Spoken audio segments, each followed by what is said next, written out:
Hello guys, இன்னைக்கு நம்ம tiger PRAN சொல்லக்கூடிய இந்த ப்ரான் ஸ்டஃப்டு தவா ஃப்ரை ரெசிபி தான் பார்க்க போகிறோம்.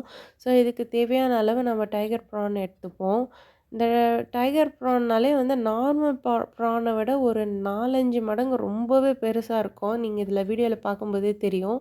ஸோ இந்த ப்ரானோட க்ளீனிங் பார்த்துக்கலாம். ஃபஸ்ட்டு வந்து நம்ம சிசரில் இந்த மாதிரி வந்து ஒரு கட் போட்டு இது உள்ளே இருக்கிற வேஸ்டேஜெலாம் நம்ம க்ளீன் பண்ணி எடுத்துக்கலாம்.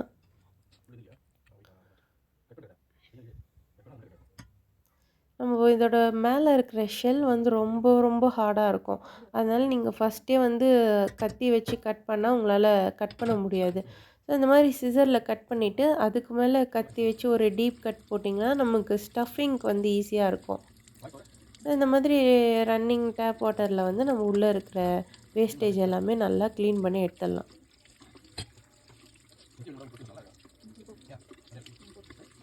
நம்ம வித்து ஷெல்லோ நம்ம ஷெல் இல்லாமல் குக் பண்ணாலும் நம்ம க்ளீன் பண்ணுறது பக்காவாக க்ளீன் பண்ணிட்டோன்னா நம்ம ஷெல்லோடையும் குக் பண்ணலாம். ரொம்ப ஃப்ளேவர் நல்லாயிருக்கும்.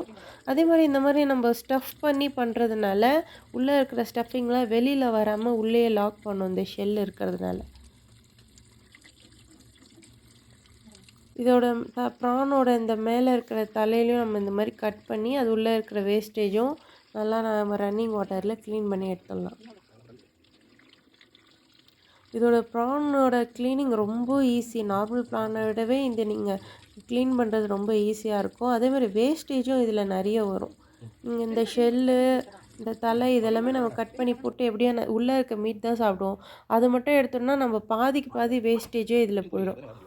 ஆனாலும் டேஸ்ட் வந்து ரொம்ப டிஃப்ரெண்ட்டாக நல்லாயிருக்குங்க. நீங்கள் நார்மல் ப்ரானை விட நீங்கள் இதை சாப்பிடும்போது உங்களுக்கு டிஃப்ரென்ஸ் தெரியும். ஸோ இது உள்ளே இருக்கிற ஸ்டஃபிங் ரெடி பண்ணிக்கலாம். இதுக்கு தேவையான அளவு வெங்காயம், இஞ்சி பூண்டு பொடியாக கட் பண்ணது, இதுக்கு தேவையான அளவு பச்சை மிளகாய், அப்புறம் காய்ந்த மிளகாய், அது கூட 1 ஸ்பூன் மிளகாய் தூள், அப்புறம் ஒரு 1/2 ஸ்பூன் ஜீரகத்தூள் இதில் சேர்த்துக்கணும். இது கூட வந்து தேவையான அளவு ஒரு 2 ஸ்பூன் அளவுக்கு எண்ணெய், இதெல்லாமே நல்லா கலந்து நம்ம மிக்சியில் வந்து கொஞ்சம் கொரன்னு தண்ணி கம்மியாக ஊற்றி அரைச்சி எடுத்துக்க போகிறோம். எப்பவுமே இந்த மாதிரி ஸ்டஃப் பண்ணுறதுக்கு எல்லாமே கொஞ்சம் கொரன்னு இருந்தால் அதோட ஃப்ளேவர் நல்லாயிருக்கும். ரொம்ப மழுமழுன்னு பேஸ்ட்டாக அரைச்சிக்கக்கூடாது. ஸோ இந்த மாதிரி நம்ம மிக்சியில் அரைச்சி இதை வந்து அதே பவுலுக்கு ட்ரான்ஸ்ஃபர் பண்ணிடலாம். ஸோ இது கூட தேவையான அளவு உப்பு, ஒரு ஸ்பூன் அளவுக்கு ரைஸ் ஃப்ளோர் நல்லா கிறிஸ்பினஸ்க்கு ஆட் பண்ணிக்கிறோம். இதெல்லாமே மிக்ஸ் பண்ணிவிட்டு நம்ம கட் பண்ணி க்ளீன் பண்ணியிருக்கிற இந்த டைகர் ப்ரானில் வந்து உள்ளே ஸ்டஃப் பண்ணிவிடுவோம் இந்த மசாலா எல்லாமே. ஸோ நம்ம ஸ்டஃப் பண்ணும்போது வெளியில் இருக்கிற ஷெல்லோட நம்ம உள்ளே தான் நம்ம அதிகமாக மசாலா ஸ்டஃப் பண்ணி கான்சன்ட்ரேட் பண்ணோம். ஏன்னா நம்ம ஷெல் சாப்பிட போகிறது கிடையாது. அதே மாதிரி ஷெல்லில் நம்ம எவ்வளோ தான் நம்ம மசாலா வச்சாலும் அது நம்ம பேனில் ஃப்ரை ஆகும்போது ஒட்டாது, வெளில வந்துடும். இந்த பேனில் வந்து எண்ணெய் ஊற்றி நம்ம இந்த ஸ்டஃப் பண்ணியிருக்கிற ப்ரான் எல்லாமே இது மேலே வச்சு நம்ம ஃப்ரை பண்ணிக்க போகிறோம்.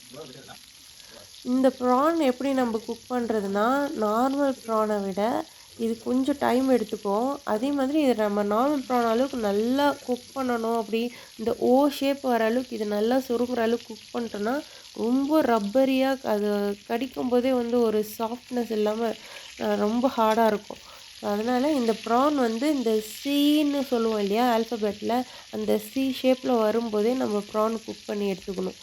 அதே மாதிரி எல்லா சைடும் ஈவனாக டார்க் ஆரேஞ்ச் கலரில் ஆகணும்.